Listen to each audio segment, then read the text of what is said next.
Hi guys, welcome back to unfilter Sohini. তোমরা সবাই জানো গতকাল ছিল মনসা পুজো, তো আমাদের একটা ইনভিটেশন ছিল, তার জন্যই মিষ্টির দোকান থেকে মিষ্টি কিনে বাজারে গেছিলাম জবা ফুলের মালা নিতে। জবা ফুলের মালা নিতে নিতে দেখি কি সুন্দর গোলাপ ফুলগুলো, তাই আমরাও একটা পিঙ্ক কালারের আর একটা লাল কালারের গোলাপ নিয়েছিলাম। তারপরে বাজারে দেখি অলরেডি রাখি উঠে এসছে, কারণ সোমবারই তো রাখি। দেখে এত ভালো লাগছিল, ভাবছি যে কী কী গিফট পাবো এবারে। চলে গেছিলাম মনসা পুজোতে। মায়ের মুখটা দেখো কি সুন্দর, এত ভালো। আর এই জগন্নাথ দেব হচ্ছে পুরী থেকে আসা জগন্নাথ দেব।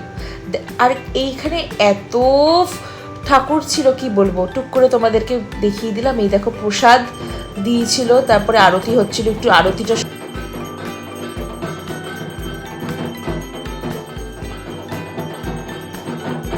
আরতি সম্পূর্ণ হওয়ার পর আমরা সবাই তার তাপ নিলাম।